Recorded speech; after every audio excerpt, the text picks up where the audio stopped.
आपने Rolls Royce के jet engines का नाम सुना होगा, डीआरडीओ के मिसाइल्स का भी। लेकिन क्या आप जानते हैं, इन सब के अंदर जो अल्ट्रा प्रीशियस कंपोनेंट्स लगे होते हैं, उनका डिज़ाइन और मैन्युफैक्चरिंग हैदराबाद की एक कंपनी करती है। नाम है आज़ाद इंजीनियरिंग। ये कंपनी ऐसे पार्ट्स बनाती है जिनमें फेलियर का मतलब होता है पूरा system fail.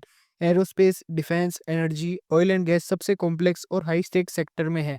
Azad silently but powerfully lead कर रही है। चलिए जानते हैं कैसे आज़ाद इंजीनियरिंग इंडिया से निकलकर ग्लोबल मिशन क्रिटिकल मैन्युफैक्चरिंग का एक ट्रस्टेड नाम बन गई है।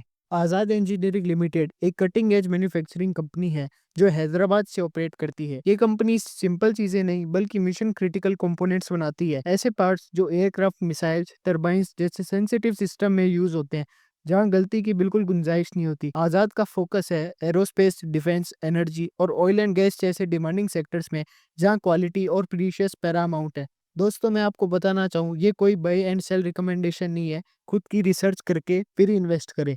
अब बात करते हैं आज़ाद इंजीनियरिंग के प्रोडक्ट पोर्टफोलियो के बारे में।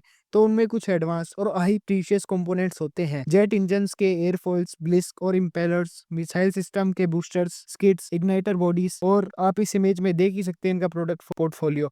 हर कंपोनेंट माइक्रो लेवल एक्यूरेसी से बनाया जाता है, कभी कभी 4 से 5 माइक्रोन तक, जो एक ह्यूमन हेड से भी पतला होता है। अब इसकी ग्लोबल प्रेजेंस और कस्टमर्स की बात करें तो आजाद के क्लाइंट्स दुनिया के टॉप टियर ओईएम्स जैसे Rolls Royce, GE aviation, Honeywell, siemens energy जैसे बड़े बड़े क्लाइंट्स है। ये कंपनी अपना 87% से ज्यादा रिवेन्यू एक्सपोर्ट से कमाती है और इसका प्रेजेंस 17 प्लस कंट्रीज तक है। क्लियरली आजाद एक ग्लोबल प्लेयर है। दोस्तों, कुछ बातें हैं जो आज़ाद इंजीनियरिंग को यूनिक बनाती है, जैसे 1700 plus complex product develop, 45 plus advance manufacturing techniques, robotics and automation का हैवी एडॉप्शन। इंडिया में डायरेक्ट कॉम्पिटिटर ऑलमोस्ट नहीं है। आईपीओ के बाद रैपिड एक्सपेंशन।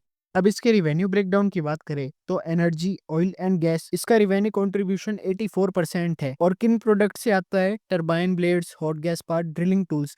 आजाद का कोर स्ट्रेंथ इसी सेक्टर में है। एरोस्पेस एंड डिफेंस, रिवेन्यू 13% लेकिन तेजी से ग्रो कर रहा है।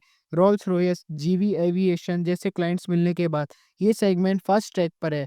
2024 में ये शेयर 18% तक बढ़ गया। अदर्स, ट्रायल ऑर्डर, आर&डी या मिसलेनियस प्रोजेक्ट से 3% रिवेन्यू आता है। अब एक्सपोर्ट वर्सेस डोमेस्टिक की बात करें तो एक्सपोर्ट से इसका रिवेन्यू 87% आता है और डोमेस्टिक से 13%।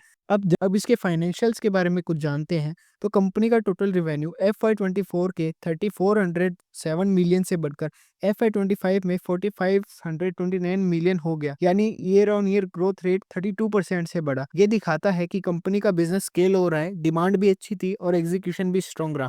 अब नेट प्रॉफिट ग्रोथ की बात करें तो FY25 में नेट प्रॉफिट 85 मिलियन तक पहुंच गया, जो पिछली साल के 585 मिलियन से काफी ज्यादा है। Year on year growth rate 51%। इसका मतलब है ना सिर्फ रिवेन्यू बढ़ा बल्कि कंपनी की प्रॉफिटेबिलिटी भी इंप्रूव हुई, यानी मार्जिन भी बेटर हुए। अब एबिटा मार्जिन की बात करें तो FY24 में 34% से बढ़कर FY25 में 35%, अराउंड 1% का इम्प्रूवमेंट हुआ। यानी आजाद ने एफिशिएंटली काम किया, जिसका सीधा असर मार्जिन पे दिख रहा है। अब रिटर्न रेशोज की बात करें तो ROE FY25 में 9% अराउंड था, जो कि FY25 के 6% तक गिर गया। थोड़ा गिरावट देखने को मिली, शायद कैपिटल रेस या इक्विटी बेस बढ़ाने की वजह से ROE डाइल्यूट हुआ हो। ROCE की बात करें तो FY24 के 18% से गिरकर 9% अराउंड आया।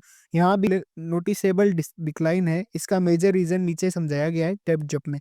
अब डेप्ट एनालिसिस की बात करें तो FY24 टोटल डेप्ट था 371 मिलियन और 25 में टोटल डेप्ट 29 मिलियन। कंपनी ने FY25 में काफी बड़ा लोन रेस किया, most likely for capacity expansion, machinery purchase और कैपेक्स प्लान के लिए, जो फ्यूचर ग्रोथ ड्राइव करेगा। अब फ्यूचर आउटलुक्स की बात करें तो FY26 के टारगेट्स कंपनी ने दिए हैं। रिवेन्यू में 30% एनुअल ग्रोथ का टारगेट, सस्टेनेबल मार्जिन्स और डिसिप्लिन इन्वेस्टमेंट पे फोकस।